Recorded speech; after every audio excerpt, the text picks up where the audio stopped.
Sa dami po ng Kalingap Angels, bakit po si Joy ang napusuan o napili po ng aming team na suportahan? Ikikwento ko po sa inyo guys, bago ang lahat, welcome back to our channel. Ito muli sa RP Max Vlogs. Mega love shoutout po sa ating lahat guys, mga kaibigan, mga kapatid, mga kalingap. Isang mapagpalang araw po sa ating lahat. Magandang umaga, tanghali, hapon, gabi, saan man po tayong sulok sa mundong ito. Naway na sa mabuting kalagayan po ang lahat guys sa mga panahong ito. Shoutout din po sa ating ama ng Kalingap, Kuya Val Santos Matubang, Kalingap Rob, and Atid na Vlogs, Team Rochelle, at mga kasamahan ko pong charity vloggers and official Kalingap reactors. Mga kasamahan ko po sa MIRG at kasamahan ko po sa team Solid Kalingap Negros. Shoutout po sa inyong lahat guys.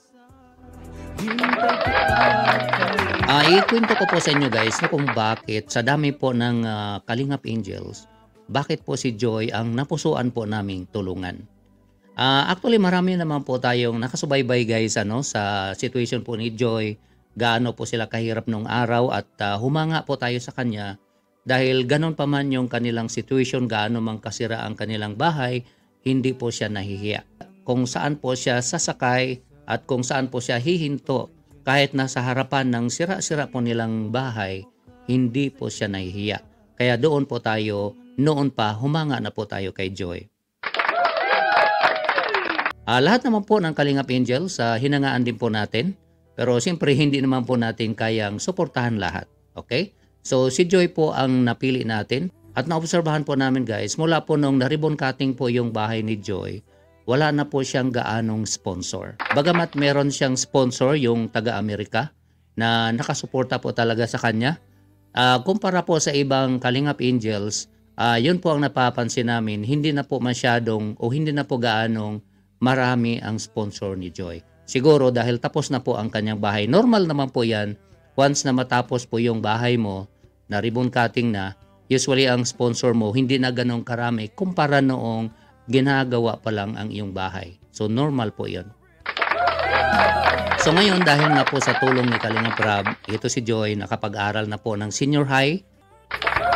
At dito nga nakita natin siya guys sa kanyang boarding house, yung apartment na tinitirhan po niya o kwarto kung saan po siya nakatira. At doon po tayo nag-umpisang sobrang naawa po talaga sa kanyang kalagayan. Ito guys, ipakita ko po sa inyo sandali. Yung bahay o yung kwarto kung saan po siya nakatira. Ito po yun. Ayan. Ano po? Tara. Ano, kumusta? Ano po? Parang inuubo ka, narinig ko Unti lang Ha? po. Unti lang po. Kunti lang. Ayan po. Ito lang po yung space ni Joy, Oh. Ayan. Isang anong alang? Hindi pa lang. Isang di pa lang. So, dyan po si Joy natutulog. Ayan. Yun, so dito po guys, nakita natin gaano kaliit yung lugar na tinitirhan po ni Joy. Actually, sa isang vlog po ni Kalingap Rob, K-Boys po yata yung dumalaw noon. Natanong po si Joy kung bakit yun po ang napili niya. At nabanggit po ni Joy na yun lang po ang kaya ng kanyang budget. Ang rent po niya dyan guys is 2,800. So mura lang po. Pero nakita nyo naman po kung gaano po kaliit ang kanyang tinitirhan. Kaya dyan po tayo naawa kay Joy. Sobrang mainit at sobrang liit po talaga ang kanyang tinitirhan. Maliban sa delikado kasi nga po may mga nagtatambay po yata sa labas. Kaya delikado po ang lugar ni Joy. Kaya mula po noong nakwento po ni Joy na ika nga pinagkasya-kasya lang po niya yung pera niya at ika nga yun lang po ang kaya niya. Doon po tayo sobrang naawa po kay Joy. Kaya mula po noon guys, nung napanood ko po yung video na yon, doon po ako na-touch at naawa ako kay Joy. Sabi ko, tutulungan ko to si Joy sa makakaya. At yun nga po, may mga kaibigan po ako na willing din pong sumuporta. At dito na nga po nabuo ang aming team na gusto po naming suportahan si Kalingap Rob dito nga po sa kanyang pagtulong kay Joy.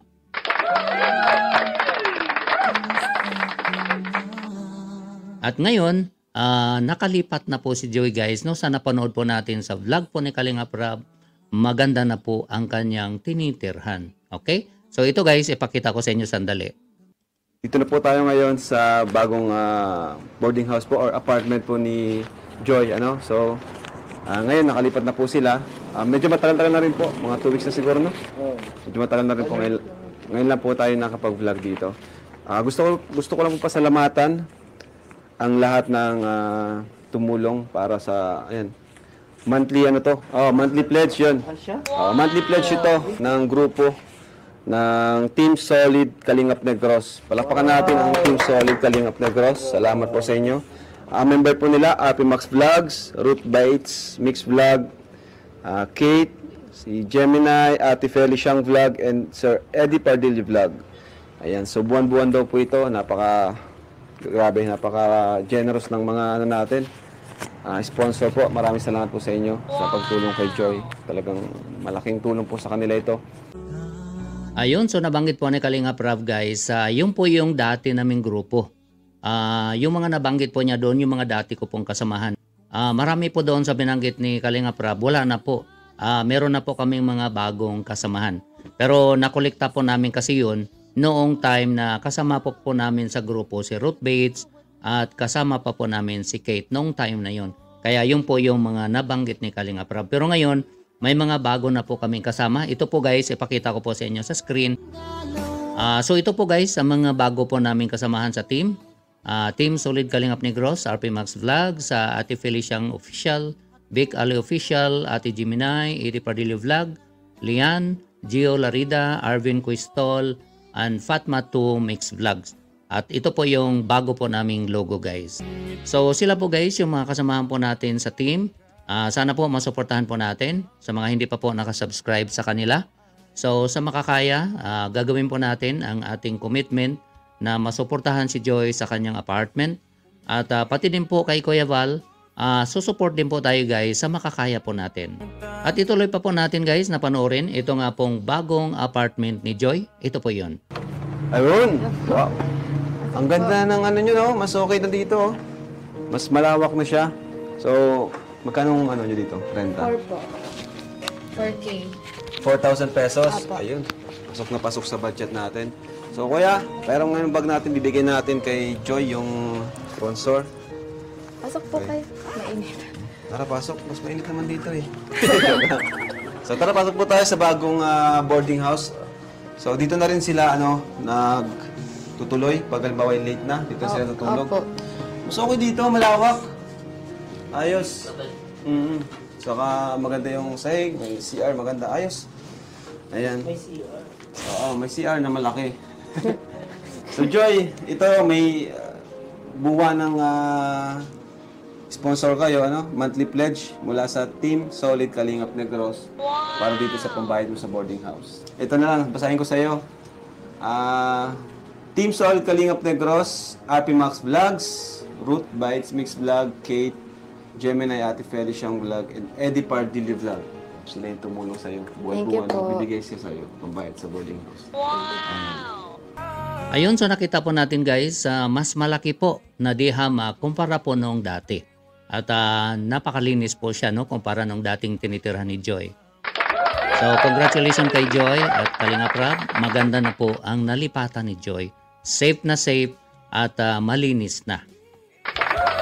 At ang renta po guys ay only 4,000 pesos. Ika nga may sobra pa. Yung commitment po namin na 7,000, may sobra pa po na 3,000 na pang-allowance po ni Joy. So, commitment po natin yan guys. Sa makakaya, gagawin po natin. Ngayon guys, bakit po ba si Joy ang napili po naming suportahan? Okay, nang ganito. Unang-una po guys, napansin po namin si Joy, napaka-determinado po niya sa kanyang pag-aaral. Gustong-gusto po niya makatapos ng nursing actually.